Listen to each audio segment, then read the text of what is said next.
नमस्कार दोस्तों, हमारे चैनल में आपका बहुत बहुत स्वागत एवं अभिनंदन है।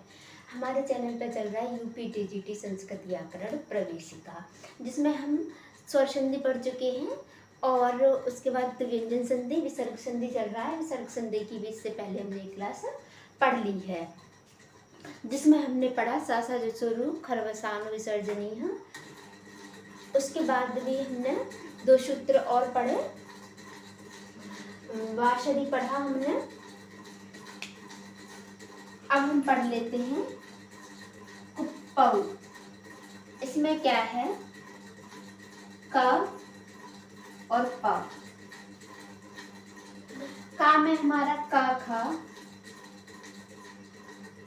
और पा में पा पा। इसका यदि विच्छेद करेंगे हम तो इस तरीके से होगा कऊ और पऊ, यानी का और खा, पा और फा। ये क्या कह रहा है कुप्पऊ हमारा, वह विकल्प से। किससे? विकल्प से। क्या विकल्प से? कुछ ये हमारा काम विकल्प से कर रहा है। ये कह रहा है यदि विसर्ग के बाद का व खा देखने को मिल जाए, का देखने को मिल जाए व खा देखने को मिल जाए। यहाँ पर विसर्ग हो पूर्व में, उसके बाद का व खा हो, तो क्या होगा? विसर्ग का विकल्प से जिह्वामूली हो जाएगा, यानी इस तरीके का चिन्ह अर्ध विसर्ग हो जाएगा। इसे अर्ध विसर्ग कहते हैं। वैसे इसका नाम जिह्वामूली है, क्योंकि इसका उच्चारण जिह्वा के जड़ से होता है। तो ये हमारा क्या है, यदि विसर्ग के बाद का खा मिल जाए तो क्या हो जाएगा? विसर्ग का जिह्वामूली हो जाएगा। इसी में ये भी जान लेते हैं, यदि विसर्ग के बाद पा या फा मिल जाए, पा या फा मिल जाए तो यहाँ पर भी अर्ध विसर्ग हो जाएगा। यदि पा फा होगा पीछे विसर्ग के तो उसे हम उपदमानीय कहेंगे, यदि का खा होगा तो उसे हम जिह्वामूलीय कहेंगे। अब ये होता क्यों है? ये असल में क्या है कि ये है तो विसर्गी, लेकिन क्या है कि इसका उच्चारण ना यहाँ पर ये आने से, पाफा आने से ओष्ठ से होता है इसका उच्चारण, फिर उपदमानीय, और इसका उच्चारण हमारा फिर जिह्वा से होता है। ये क्यों दिखाया जाता है? ये इसलिए दिखाया जाता है कि हमें यहाँ पर इन सब विसर्ग के बाद इन चार वर्णों को देखने पर हमें उस विसर्ग का उच्चारण अलग तरीके से करना है। इसमें क्या होता है कि विसर्ग का उच्चारण हम अर्ध विसर्ग में करते हैं, पूरा विसर्ग का उच्चारण नहीं करते। जैसे विसर्ग को हम छोटा हा समझ सकते हैं, विसर्ग का उच्चारण करने के लिए हम इसे हा समझ सकते हैं। हा जैसे बालकः, नायकः, गायकः, धावकः, चालकः, पावकः, इस तरीके के शब्द जो होते हैं हमारे पुल्लिंग के, वहाँ पर जो विसर्ग होता है उसे हम हा की तरह उच्चारित करते हैं। तो इस हा का उच्चारण हमें, ये वाला जो विसर्ग है ये हमारा यहाँ पर क्या हो गया? अर्ध हा हो गया। तो हमें इसका उच्चारण क्या करना है?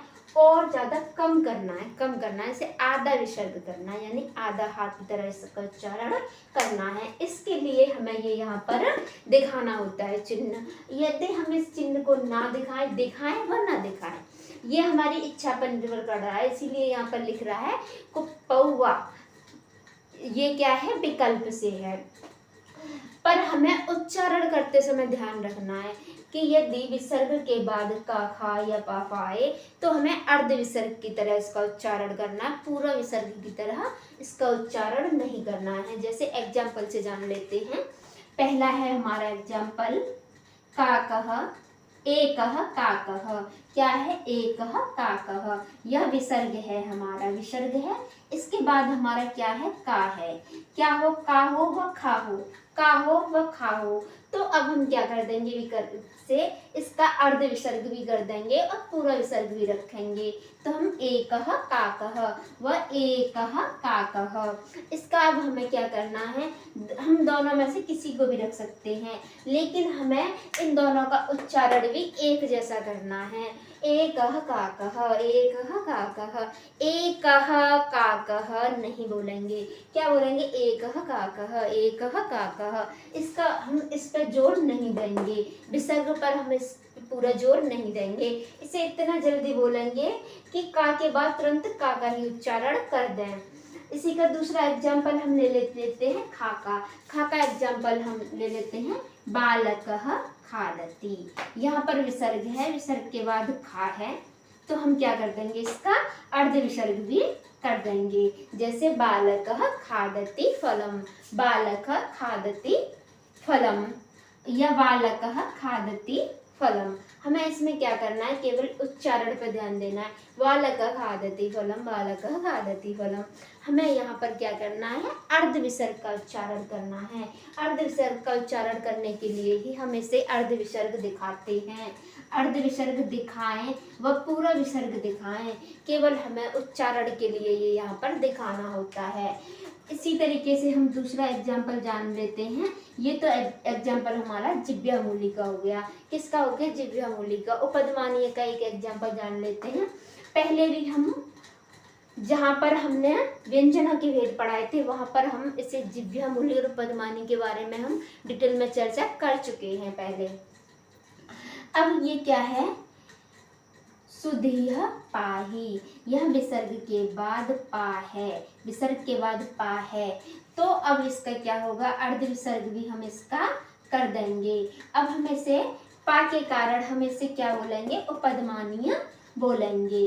क्या बोलेंगे? उपपदमानीय बोलेंगे। जैसे सुधीह पाही व सुधीह पाही।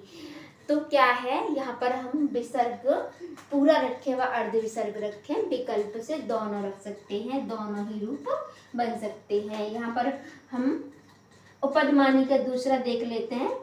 कपोतः फलम खादति, कपोतः फलम खादति यानी कि कबूतर फल खाता है। तो इसमें हमारे दो रूप बन जाएंगे, कपोतः फलम खादति व कपोतः फलम खादति।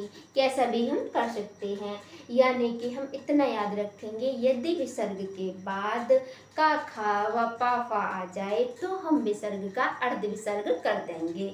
अर्ध विसर्ग के लिए हम इसका चिन्ह अर्ध विसर्ग की तरह कर देते हैं। इसके बाद हम दूसरा सूत्र जान लेते हैं, सरपरे विसर्जनीय। सरपरे विसर्जनीय, सरपरे विसर्जनीय। सरपरे विसर्जनीय क्या कर रहा है? यदि विसर्ग के बाद जहाँ भी कार्य हो रहा होगा विसर्ग के बाद हो रहा होगा। यदि विसर्ग के बाद खराए, क्या आए? खराए। यहाँ पर पूर्व में हम पहले ही बता चुके हैं, या तो स्वर होगा व व्यंजन होगा, या तो स्वर होगा या व्यंजन होगा। तो हम यहाँ पर बात कहाँ से करते हैं? स्टार्ट विसर्ग से करते हैं। जहाँ भी हम आ रहे हैं विसर्ग से बात कर रहे हैं। पूर्व में क्या हो उससे कोई फर्क नहीं है। इसमें पूर्व में स्वर होगा व व्यंजन होगा, इसका कोई मतलब नहीं है। केवल हमें कहाँ देखना है? विसर्ग के बाद क्या स्थिति हो रही है। तो ये क्या कह रहा है? विसर्ग के बाद खर हो, खर के तुरंत बाद सर हो, यानी कि हमारा क्या होना चाहिए? खर होना चाहिए। खर के ही तुरंत बाद सर हो। खर यानी कि वर्ग का पहला व दूसरा अक्षर, उसके बाद हमारा शा व शा व सा हो, तो क्या हो जाएगा? विसर्ग का विसर्ग ही रहेगा, कोई परिवर्तन नहीं होगा। विसर्ग का विसर्ग ही रहेगा, विसर्ग का विसर्ग ही रहेगा। कैसे जान लेते हैं? यथा कहा तुसरु, कहा तुसरु। अब ये क्या है? ये हमारा यहाँ पर विसर्ग है। विसर्ग के बाद हमारा ये क्या है? खर है। ता था खर में आता है, ता था खर में आता है, वर्ग का पहला अक्षर है। इसके बाद तुरंत शर आ गया, सर आ गया, ये शा आ गया, तो हमारा क्या होगा? विसर्ग का विसर्ग ही रहेगा और हमारा रूप बन जाएगा कहा तुसरु, कहा तुसरु। इस तरीके से रूप हमारा बनेगा। एक और हम यहाँ पर एग्जाम्पल जान लेते हैं, घनाघन छोव, घनाघन छोवड़, घनाघन छोवड़। ये क्या कर रहा है? हमारा विसर्ग। हम यहाँ क्या देखेंगे? विसर्ग। विसर्ग के बाद हमारा क्या होना चाहिए था? खर। खर के बाद होना चाहिए था शर। तो ये छा हमारा दो अक्षरों से बनता है, किस किस से? का प्लस शा, इन्हीं से बनता है, का प्लस शा। तो यहाँ पर हमारा क्या है? पहले का यानी खर है। इसके बाद हमारा क्या है यहाँ पर मूर्धन्य श है।